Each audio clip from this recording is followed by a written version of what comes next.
Welcome everybody to my channel. This is Mon, and in this video we will go over how to properly build the Shrapnel LMG Conflicting Memories. So let's get started with its weapon features. Now I do have to specify that the current in-game description of the gun has some things wrong, but what you see on screen right now is what the actual description should be. So, triggers shrapnel after every 12 hits, for every 40 magazine capacity, parts hit by shrapnel plus 1. Now, what is shrapnel? In short, for this gun, it's a special ammo effect that deals 50% of your attack and will hit a random part other than the part your normal bullets hit. Now coming back to the weapon's first feature, there's actually a cap for this feature, and the cap is at 4 bonus parts hit, which means that the threshold is at 160 bullets, which means that you need to have more than 160 bullets in the magazine to be able to hit 4 bonus parts. If you have 160, you'll only hit 3 bonus parts. Then, for every 15 magazine capacity over 100, shrapnel damage plus 8%. Now this is a separate shrapnel damage bonus multiplier, so it's going to be different from the shrapnel damage bonus coming from your mods in Cradle. And it also seems that it does not have a ceiling. By the way, if you're interested to see some math of it, my document will be in the description or comments section. But essentially, we'll still set the bar at 161 and over for the magazine capacity, since you get diminishing return beyond that point. Then lastly, magazine capacity plus 40, which really helps you reaching that 161 mag cap threshold. Now that we're done with that, let's move on to the calibration. So you've got two choices, rapid and overflow. They're both fine, but rapid will perform slightly better than overflow, as rapid will allow you to trigger shrapnel more quickly, so it increases your DPS, while overflow requires you to have shot continuously in the last 20 seconds, and its attack buff is only applied to the overflowed bullets. Another caveat is that the overflowed bullets do not count towards both magazine thresholds from the weapon's features. But anyway, here is a short comparison between overflow calibration and rapid shot style calibration.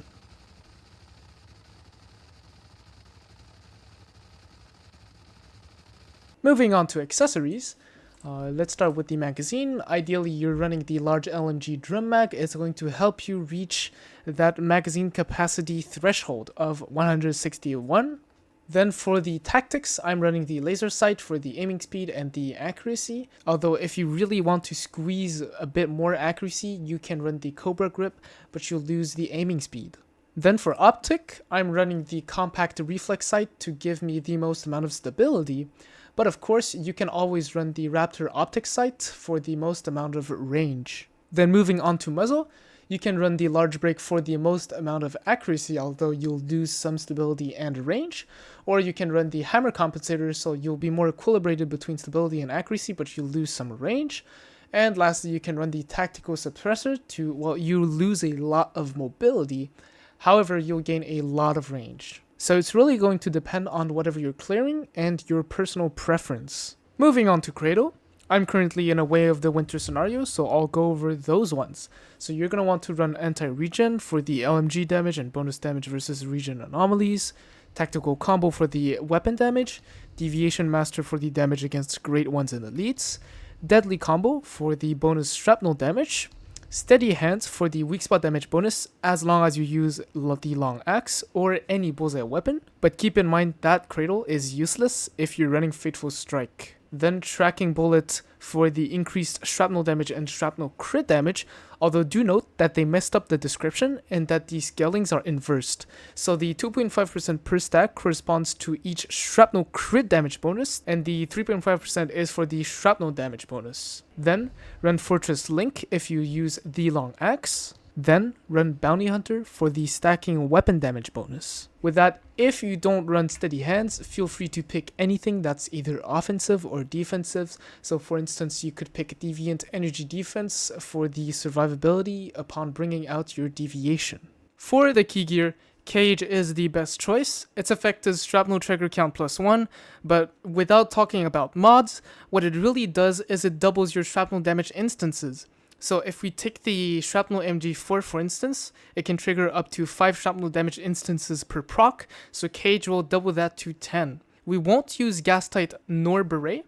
because in short, what gas tight does is it reduces your shrapnel damage instances per proc to only 1, so it actually works against the gun's shrapnel trigger count bonuses, and Beret only adds 1 instance of shrapnel damage from its shrapnel hit part description, which is more useful for the Dusty, but I dive deeper into it in my Dusty guide, so I'd recommend you checking that out if you're interested.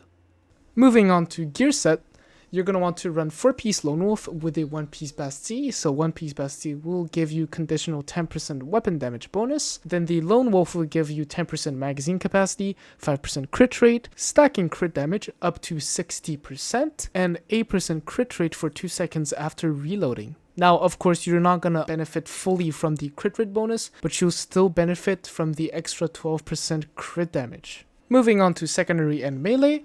Let's start with the secondary. You've got 3 options. You've got the bingo, you've got the wildfire, and you've got the crossbow. Now, the crossbow should only be used if you're bossing, since, it's really demanding to use it. You shoot once, you reload, you shoot once, you reload. Then for the wildfire, it can give up to 25% weapon damage bonus. And for the bingo, it can give you up to 45% weak spot damage bonus and give 15% attack after a kill with a weak spot hit with the bingo. So really, it's up to how much weapon versus weak spot you have, and also of your personal preference, since bingo of course only has 6 bullets in its chamber and the wildfire has double or more than that. Then moving on to melee weapon, you're going to want to run the long axe for the extra weapon damage bonus it gives with its fortress warfare upon a heavy attack. Now do note that it has kind of been nerfed for its quality of life, since the heavy attack cannot be animation cancelable. So if I just do this, you'll see that the Fortress Warfare buff will not spawn, so you actually have to do the full animation.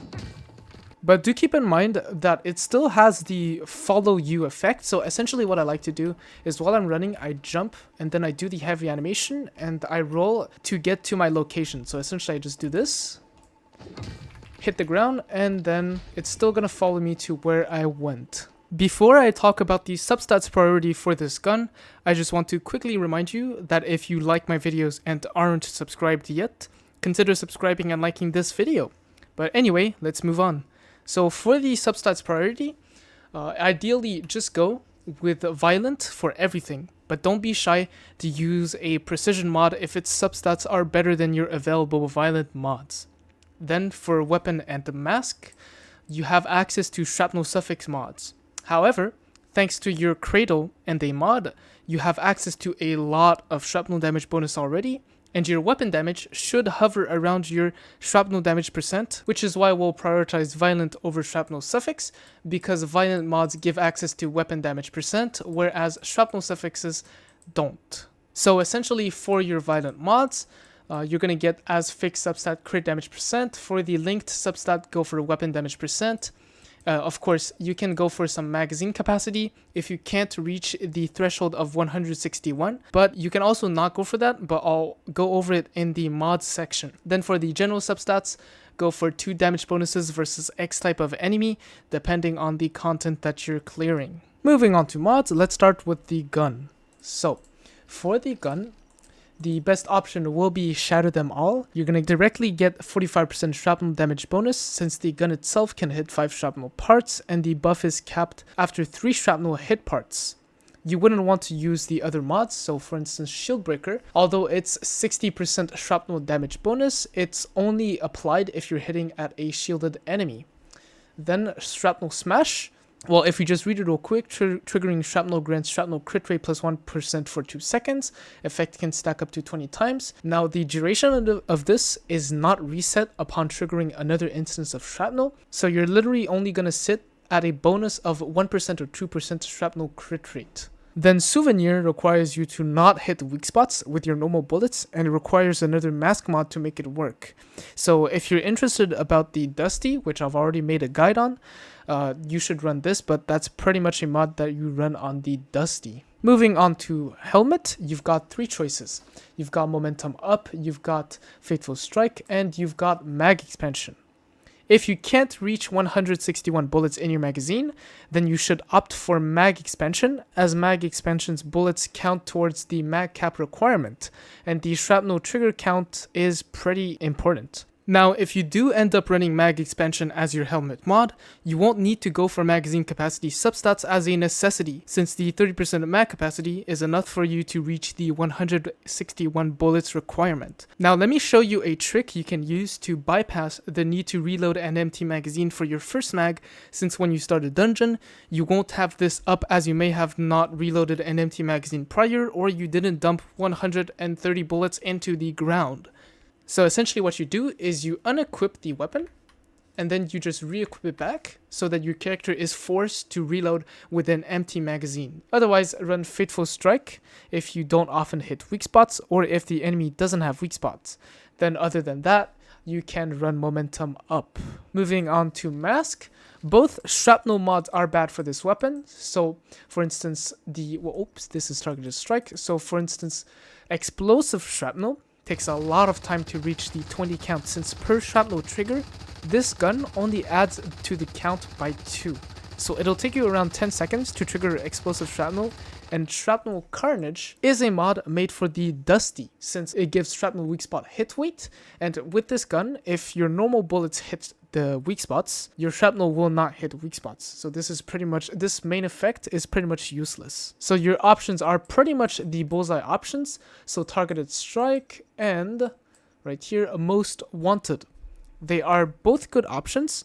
Most Wanted gives up to 15% attack, and Targeted Strike gives 10% crit rate and 25% crit damage, although both these mods will tie you to using a bullseye weapon, which in any case you should be. So pick whichever that has the best substats, they're both good options. Moving on to gloves, your two options are Crit Boost and Crit Amp, but ideally you should run Crit Boost as this gun lacks crit rate sources compared to crit damage. For the boots, ideally you are running Covered Advance for harder content. It's the mod that either gives more buffs or is less conditional than your other options. Although as usual, feel free to use Ruthless Reaper if you're clean POI or doing easier content with this gun, since it'll allow you to simply not spend a huge amount of time reloading your magazine. For your top, your options are Munitions Amplifier, Weak Spot Damage Boost, and Crit Damage Enhancement.